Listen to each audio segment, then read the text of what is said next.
अस्सलाम वालेकुम, नमस्कार, सत श्री अकाल एंड गुड इवनिंग। मैं हूं आरज़ू काज़मी और आप देख रहे हैं पॉइंट ऑफ व्यू। हमारे साथ हैं जी आपके जाने-पहचाने वसीम अल्ताफ साहब। बहुत शुक्रिया सर कि आज आप आए। Thank you so much. Thank you very much जी। सर हमारे यहाँ टीटीपी बैन नहीं होती, हमारे यहाँ जो है वो लश्कर के कई ग्रुप्स हैं जो टेरर ग्रुप हैं वो बैन नहीं होते, हमारे यहाँ टीएलपी वाले बैन नहीं होते, वो भी अभी आजकल बाहर निकले हुए अपने कोई प्रोटेस्ट लेकर। और इसी तरह से कई ऐसी बैन ऑर्गेनाइजेशंस हैं जिसको के यूनाइटेड नेशन ने बताया है कि जी ये टेरर ऑर्गेनाइजेशंस है, लेकिन वो पाकिस्तान में बड़े आराम से घूम फिर रहे हैं। लेकिन पॉलिटिकल पार्टी पीटीआई को बैन करने का अनाउंस किया गया है और अता तारड़ साहब जो है उनका कहना ये है, जो कि गवर्नमेंट का भी हिस्सा है, कि जी पाकिस्तान और पीटीआई एक साथ नहीं चल सकते। ऐसी क्या घबराहट जो है वो गवर्नमेंट के अंदर है या स्टैब्लिशमेंट के अंदर है जो पीटीआई से उनके पसीने निकल रहे हैं? कभी कहते हैं यहाँ जलसा नहीं कर सकते, कभी वहां पॉलिटिकल रैली नहीं हो सकती, और अब हालत ये हो गई है कि पूरी की पूरी पार्टी को बैन करने पे तैयार हो गए। आप कंट्राडिक्शन देखिए कि अभी चंद रोज पहले पीटीआई ने जलसा करने की इजाजत तलब की थी और वो तरनौल पे, जो कि पिंडी इस्लामाबाद से समझे कि बाहर है, वो एक तरह से वो तरनौल का जो इलाका है सबर्ब्स में आता है वो, और पीटीआई को जलसा नहीं करने दिया गया वहां पे। और दूसरी तरफ तहरीक लब्बैक, जो फनेटिक्स की मजहबी जुनूनियों की पार्टी है, वो इस वक्त फैजाबाद पे धरना दे रहे हैं और उन्होंने वो ब्लॉक किया हुआ है। पिंडी इस्लामाबाद की सारी ट्रैफिक जो है वो इस वक्त डिस्टर्ब हो चुकी है, लेकिन उनको कुछ नहीं कहा गया। उनको इजाजत है। किसने दी है इजाजत? मुझे नहीं पता किससे उन्होंने इजाजत ली है, वो वहां बैठे हुए हैं।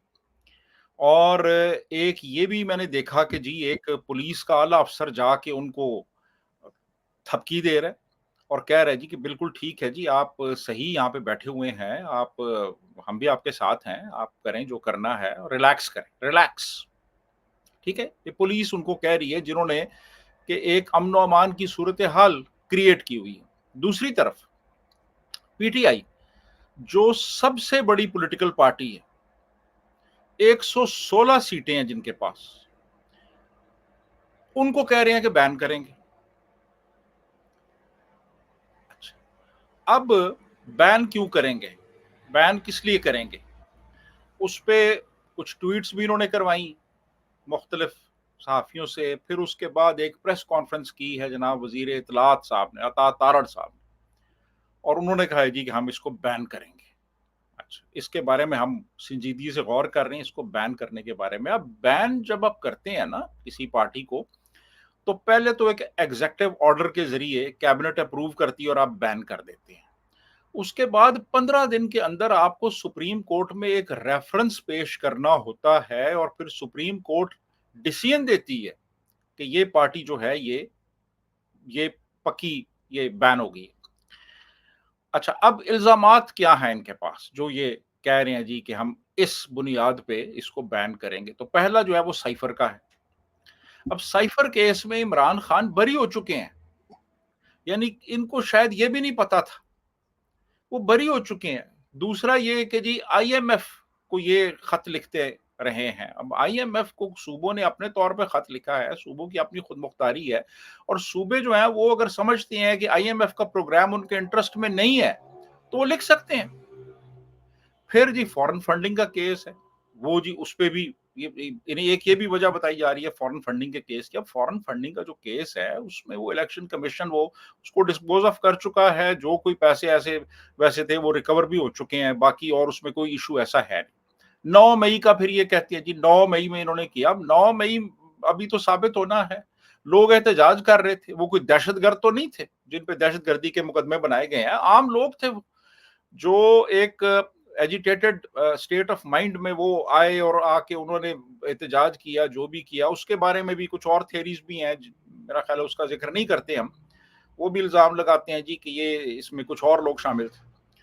तो अब ये जो इस कदर फ्रिवलस बेसिस पे ये चले हैं पीटीआई को बैन करने, उस पीटीआई को बैन करने जिसको इतना बड़ा एक बेल आउट मिला है सुप्रीम कोर्ट से अभी हाल ही में, चंद दिन भी नहीं हुए अभी, है जी। ये उसको उसको बैन कराएंगे सुप्रीम कोर्ट से। तो बेसिकली इनको पता है कि बैन नहीं करवा सकते। बेसिकली ये एक तरह से थ्रेट दे रहे हैं, ये थ्रेट दे रहे हैं पीटीआई के वो जो एमएनएज वगैरह है ना, कि भाई तुम इस पार्टी में शामिल ना हो, हम इसको बैन करवाने जा रहे हैं, तो किसी और पार्टी में शामिल हो जाओ। तो बैन हो गए तो फिर तो तुम्हारी सारी वो मेंबरशिप नेशनल असेंबली की या प्रोविंशियल असेंबली की वो तो चली जाएगी। तो बेहतर है। क्योंकि सर अदालत की तरफ से तो रिलीफ मिल रहा है इमरान खान को या वही उनकी तो मैं पार्टी कह रहा को। हूँ, अदालत की तरफ से रिलीफ मिल रहा है, तो ये अदालत एक इतनी बड़ी पॉलिटिकल पार्टी की जो ये अगर एग्जेक्टिव डिसीजन से बैन करवाते हैं, उसको कैसे वो अप्रूव करेगी अदालत। अदालत देखिए जी, एक पॉलिटिकल पार्टी है, वो सबसे बड़ी पॉलिटिकल पार्टी है। हम उससे लाख इख्तलाफ करते हो, मेरा भी इख्तलाफ है, आपका भी होगा, हम उसकी पॉलिसी से हम हाँ, इत्तेफाक नहीं इमरान खान के करते, फैन तो हम लोग हम नहीं है, नहीं ये है, तो सभी को हम नहीं पता है। है। हाँ। लेकिन बहरहाल इस मुल्क की एक बहुत बड़ी आबादी जो है, बल्कि मेजॉरिटी जो है, उन्होंने वोट दिया है इस पार्टी को। अच्छा, और वो वोट भी सर इनकी अपनी बेवकूफियों की वजह से मिला। इन्होंने इमरान खान को जिस तरह से अरेस्ट किया, जेल में डाला, जो कुछ उनके खिलाफ किया, तो वो इमरान खान जो पहले जीरो हो गए थे जिस वक्त ये वोट ऑफ कॉन्फिडेंस के जरिए हटाए गए थे, वो एक बार फिर हीरो बन गए और वही आगे से आगे बढ़ते गए, और जितना इन्होंने दबाने की कोशिश की उतना लोग उनके साथ हो गए। यही तो मसला है ना, कि ये समझते हैं कि जनाब ये इस किस्म की हरकतें करके ये इनको दबा लेंगे। इसका उलट होता है हमेशा। आप जितना किसी के बारे में गलत प्रोपेगेंडा करेंगे, जितना किसी को विक्टिमाइज करेंगे, उतना ज्यादा उसके हक में लोगों का जो ओपिनियन है वो स्ट्रेंथन होगा उसके हक में।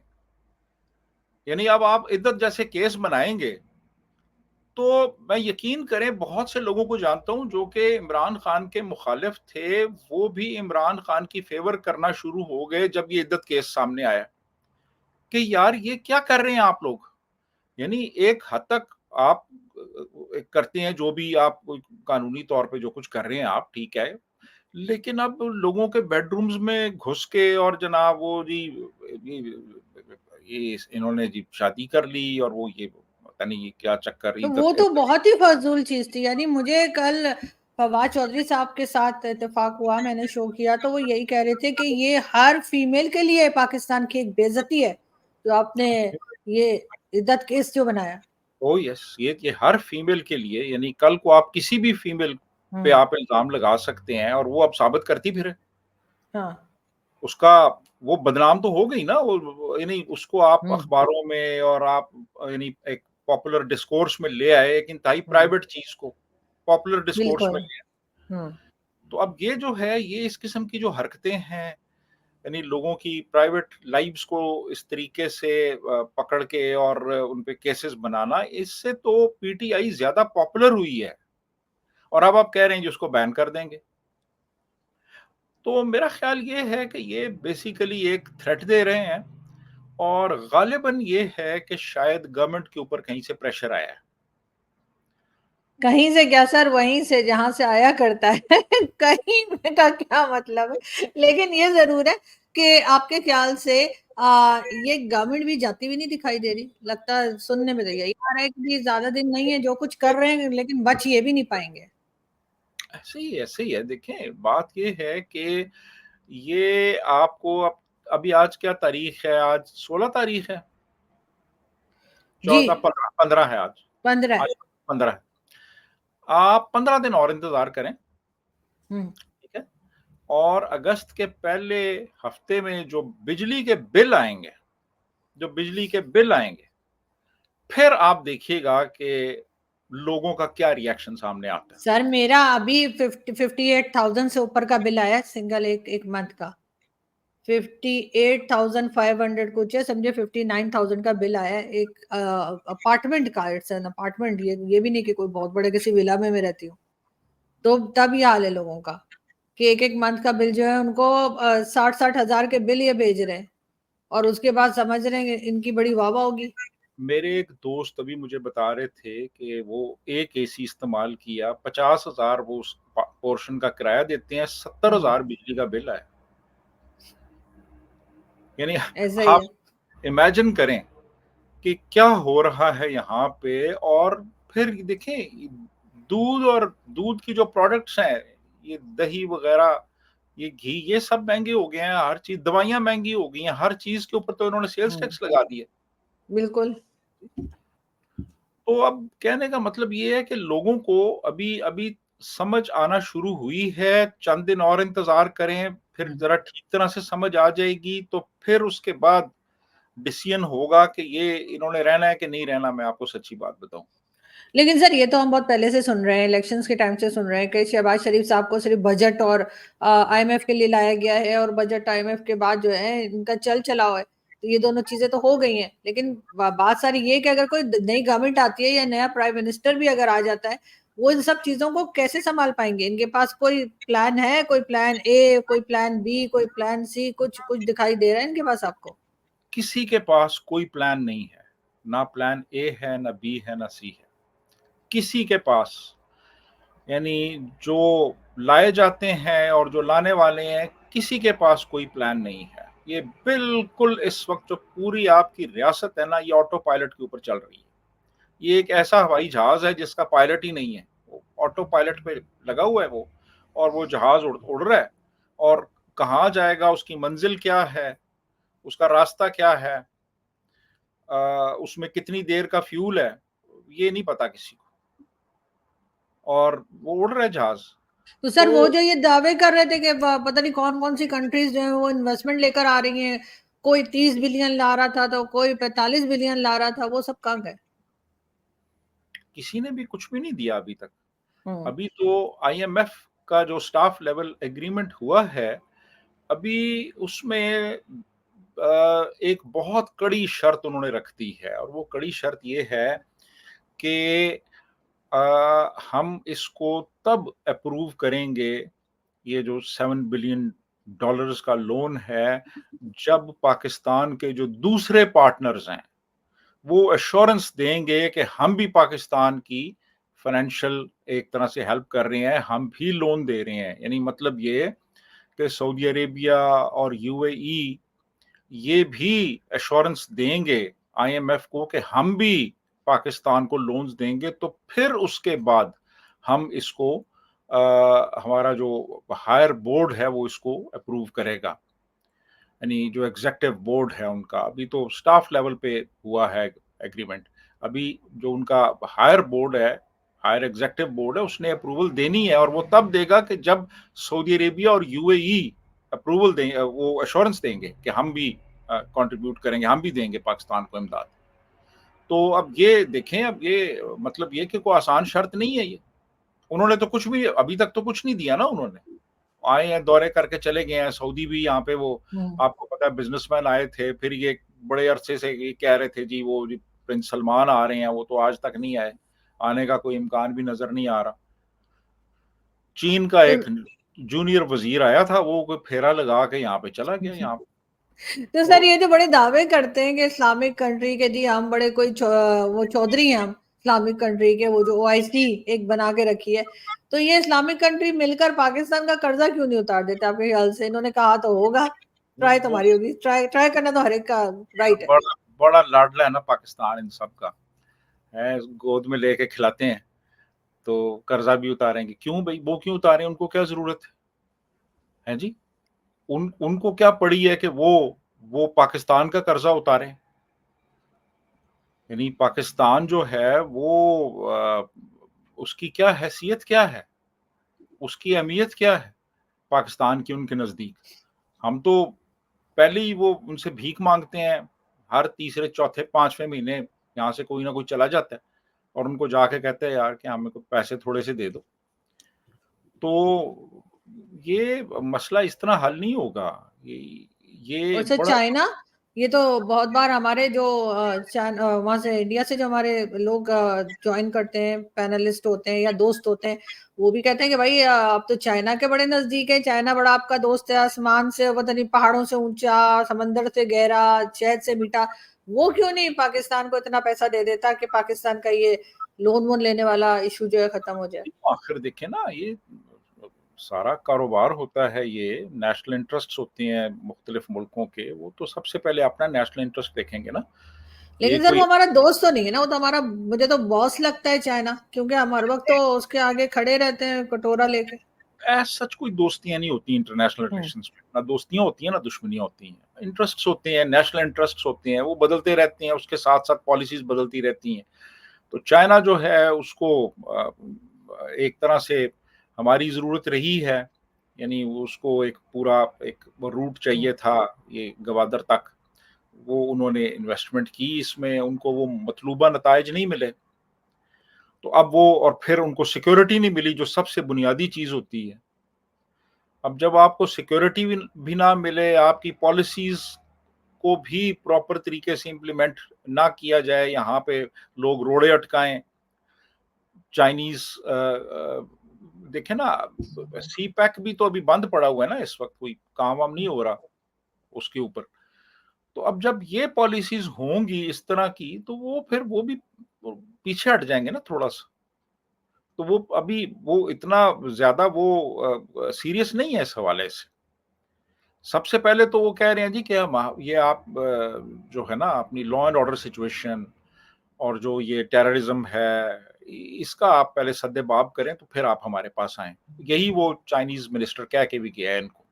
तो इसीलिए इन्होंने ये ऑपरेशंस वगैरह शुरू किए हैं कि ये कुछ करेंगे। लेकिन अब देखें ना, ये कोई इतना सीधा साधा मामला नहीं है, ये बड़े पेचीदा मसले हैं। ये कई सालों से ये इन्होंने कुछ पॉलिसीज इख्तियार की हुई हैं, और उन पॉलिसीज के जो समरात हैं वो सामने आ रहे हैं कौम के।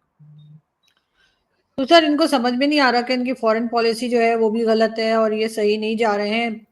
दुनिया में शायद ही कोई ऐसा है जो पाकिस्तान के साथ खुश है।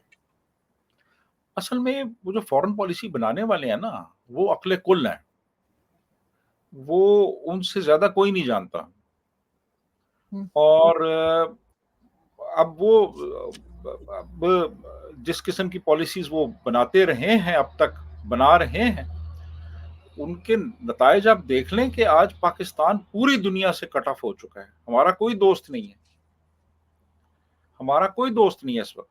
वो अब एक आजरबाईजान का सदर आया था, वो उसका तैयारा अभी फिजा में था, तो इन्होंने कुछ 4 जहाज भेज दिए, उन्होंने उसको हिसार में ले लिया, और हिसार में लेके वो फिर नीचे आ गया।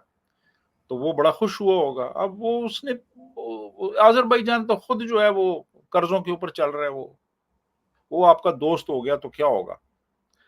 तो अब ये इस किस्म की सिंबॉलिक जेस्चर्स के जरिए ये साबित करने की कोशिश करते हैं जी कि हमारे ये भी दोस्त हैं, हमारे ये दोस्त हैं। आजरबाईजान इनका दोस्त होगा, इनका दोस्त कोई वहाँ पे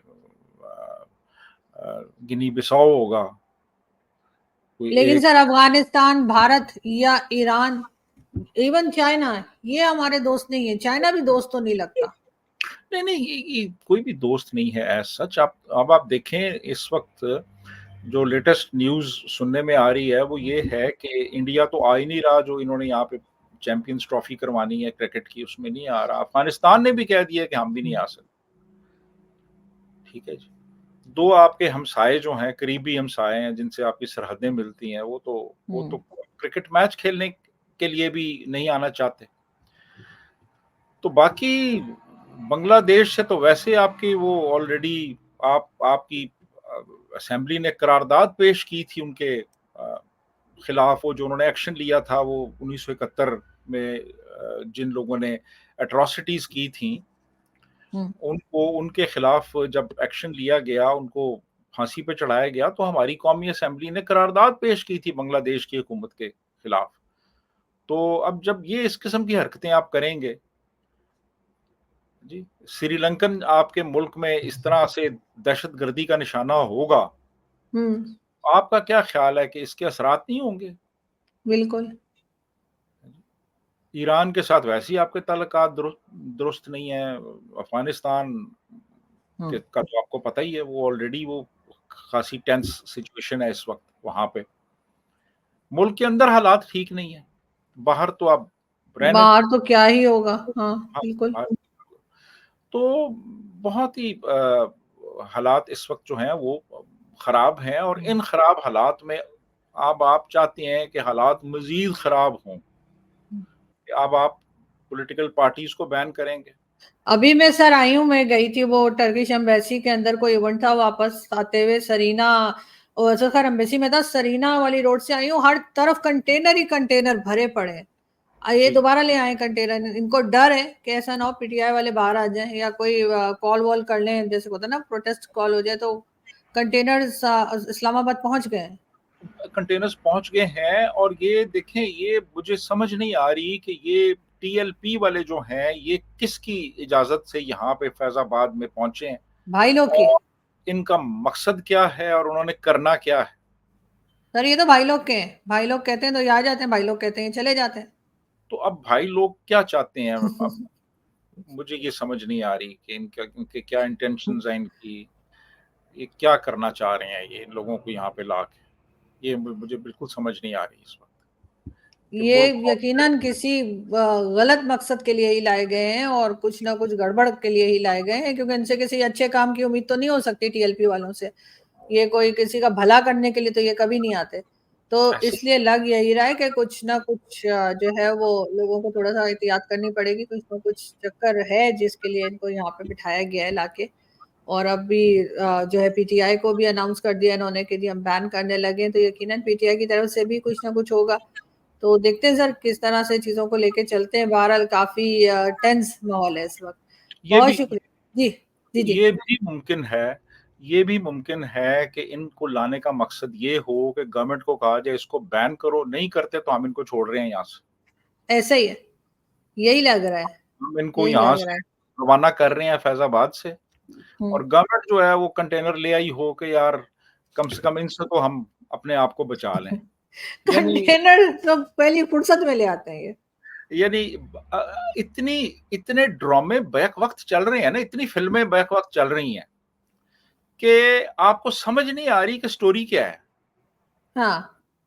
यानी एक ही वक्त में 5-6 स्क्रीन्स हैं, उन पे 5-6 फिल्में चल रही हैं, आप बैठे हुए हैं, आप इधर देखते हैं, फिर आप इधर देखते हैं, इधर देखते हैं, आपको समझ नहीं आ रही कि कहानी क्या है।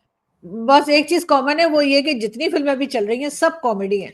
ये जरूर है कि सब और की सब नहीं, कॉमेडी मूवीज चल रही हैं। एक चीज और भी कॉमन है, जो 5-6 फिल्में चल रही हैं ना, उन सब का डायरेक्टर एक है। और सब जानते हैं जो हमें देख रहे हैं कि वो डायरेक्टर कौन है। बहरहाल सर देखते हैं कि कहाँ ये कहानी चलती है, और आपसे हमें हमारा कांटेक्ट रहेगा और हम इस पे दोबारा डिस्कशन करेंगे। बहुत शुक्रिया कि आज आपने ज्वाइन किया। Thank thank you. You. Thank you.